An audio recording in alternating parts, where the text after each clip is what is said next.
I see something brilliant, I can't help but share it, and I want to share this with you. I think this is a business, and they are, in fact, a Scottish business, doing extremely well with their branding and their marketing, and really for me, it all falls under the heading of public relations. I think they're doing a magnificent job, and they're a Scottish biscuit company. Here they are here, Border Biscuits. Now, I first discovered that I liked Border Biscuits. I used to, before COVID and before webinars and everything, I travelled quite a lot. I did quite a lot of work in London, and I travelled back and forward to London probably once or twice a month for about 7 or 8 years. Did it quite a lot. And on the British Airways flights, when they used to give out free food on every flight to everybody, the Border Biscuits, you got a little packet of them. So I would have these on the flight, and I think, oh God, they're really nice. Never actually bought them myself because I always thought they were a wee bit too luxurious for me. Anyway, last week in my local shop, there's a Border Biscuits. We had some people coming around. I thought I'll buy them. So first of all, the first PR lesson is that hookup that they had with British Airways was a really smart move. Now, I don't know the economics of that or how all that works, but I would imagine that, you know, that's if Border make money out of that, or a biscuit company makes money out of that kind of exposure, I can't imagine it's very much.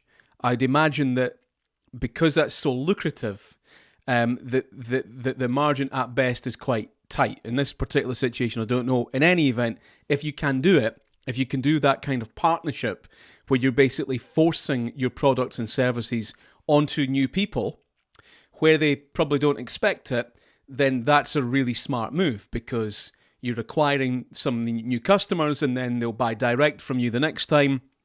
And so then the margin will be much, much bigger. So first of all, I thought that was a really good piece of PR from Border. Second thing is, let's look at the box, right? I'll eat the biscuit later, but let's look. I love the packaging. So it's high quality cardboard. It feels quite nice, very sustainable.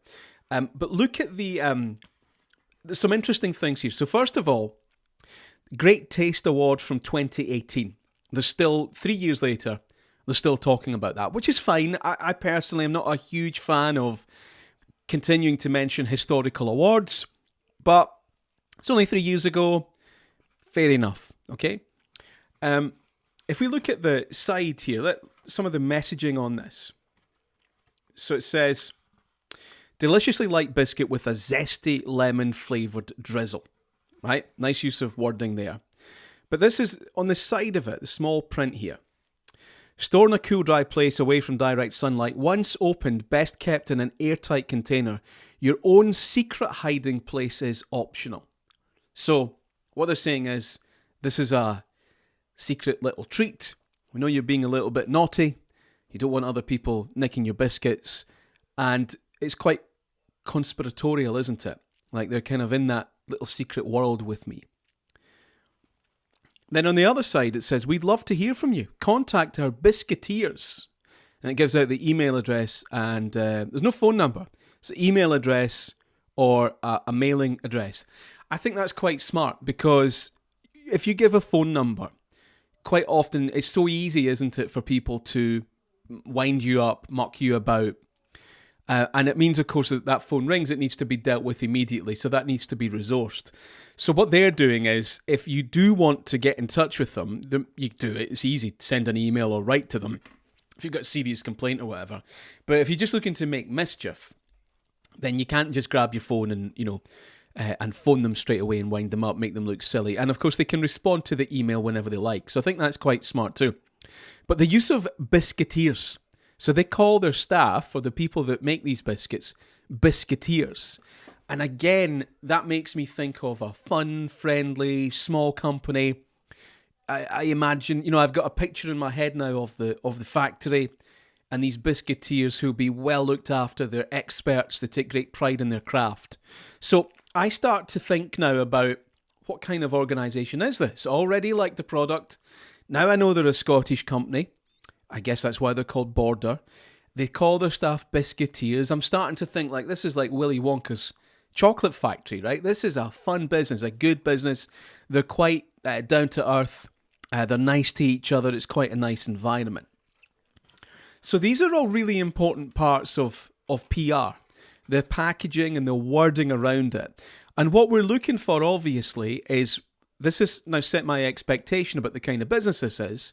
So when I look on the website and I look on the social media, it should reflect what I'm already feeling, what I'm already thinking about, just from looking at the packaging. The other thing, of course, on the packaging is, look at this. It's got the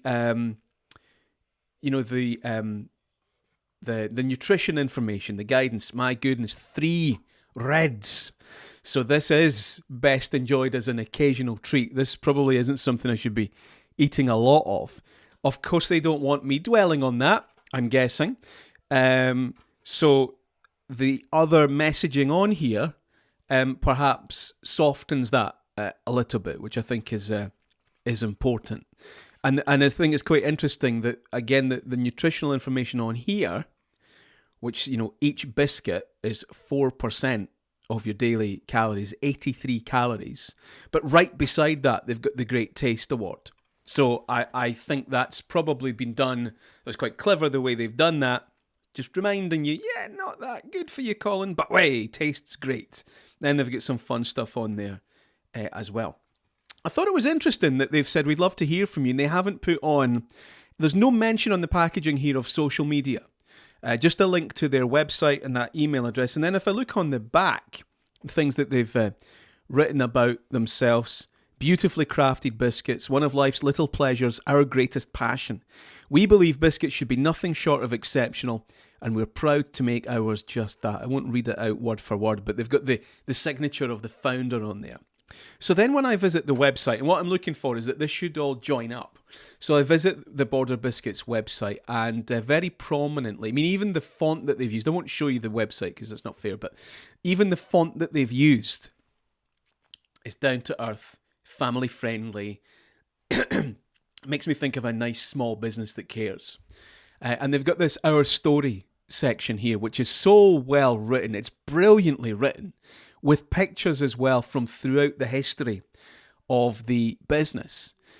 Border Biscuits is the leading supplier of premium biscuits in Scotland. How do you qualify that? What does that mean? It's a great thing to say, and who am I to doubt it? But what does it mean?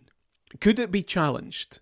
How comfortable and confident are they saying that? I think it's a great mission statement. What does leading supplier mean? What is a premium biscuit? I'd love to know more about that. Maybe that's some content ideas for them. And then it tells you the story from 1984, which is quite exciting, isn't it? That this isn't a business that's hundreds of years old. This is 35, 36 years old. So that's quite exciting and inspiring, isn't it? That this guy, John Cunningham, buys a tiny factory in Lanark, no machinery and 4 helpers, and makes the best biscuits he can. The theory, if the biscuits are good enough, word of mouth would spread. And then they take you through this whole story about how this business has grown. I think it's terrific. And there's a real emphasis on the people. It tells you how the business grew. It jumps from 1996 to 2013. So, we moved to a bigger factory, and then, whoa, now we're doing 300,000 packets a week. So that bit in the middle, I think, is really interesting. That would be the bit I'd want to know more about. From 1996 to 2013, there's a story there, isn't there? And they're not really at the moment telling that story. So I'd love to know a little more about how they got from 1996 to 2013. And in 2019, there's an environmental story as well. Talking about eliminating 90% of plastic from the core packaging and the impact that has. That's great as well. Mentions some of the other flavours, some of the other products on here too, and then I can sign up for their newsletter, which is great. And then down the bottom is the social media. So we see on this website lots of good stuff here for about the business, about the products, about their community work as well. They're talking partly to the trade. They want people stocking their biscuits. They're also talking directly to you and I. They want us to buy them, obviously. And down the very bottom of the page, we see a link to Facebook, Twitter, Instagram, and LinkedIn. So what I thought was interesting, and so if you want to have a look at this, it's Border Biscuits on Instagram.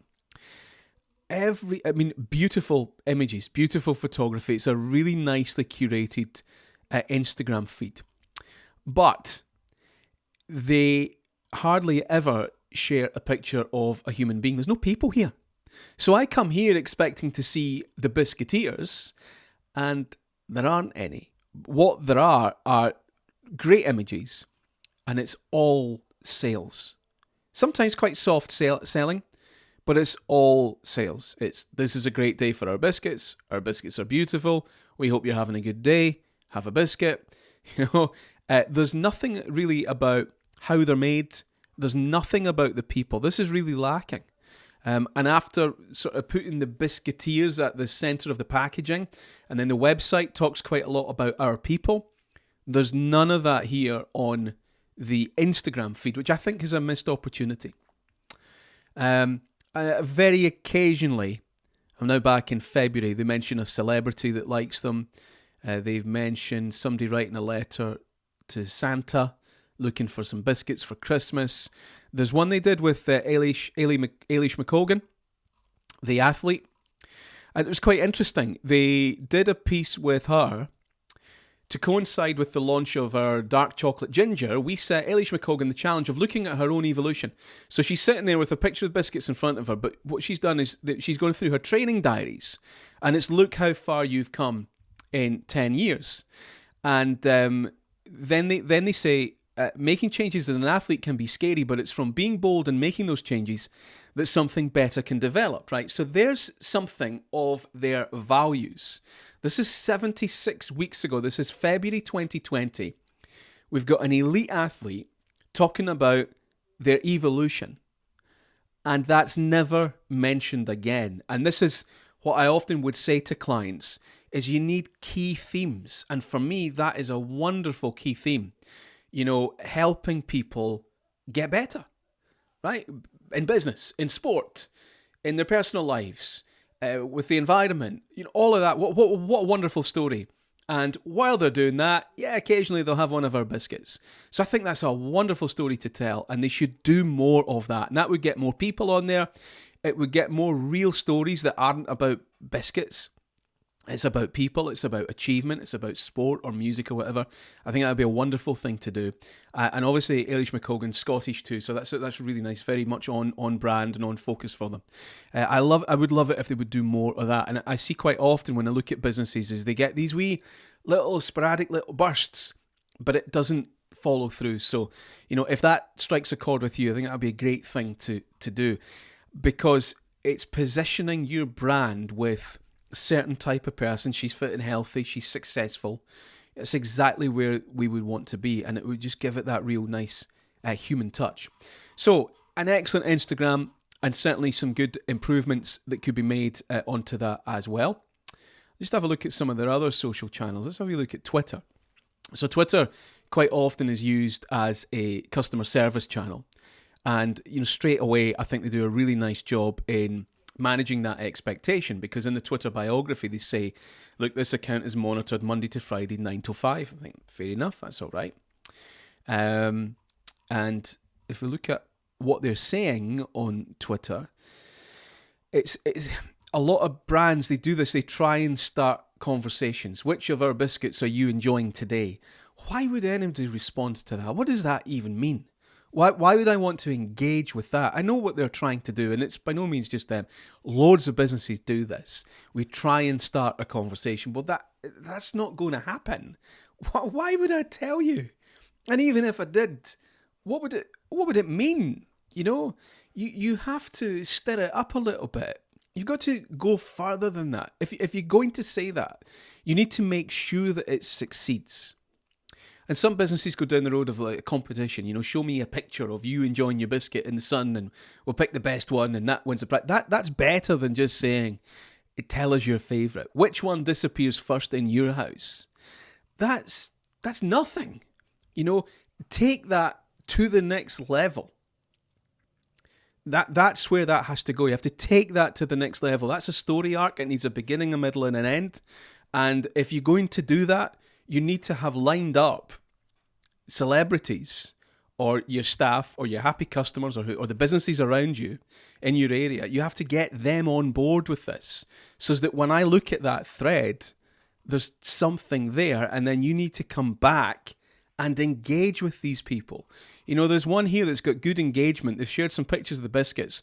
Which one would you choose for your post-dinner treat? And it says 1, 2, 3, 4, 5, 6, 7, 8 really good, sensible replies from fans. What would Taylor Swift do?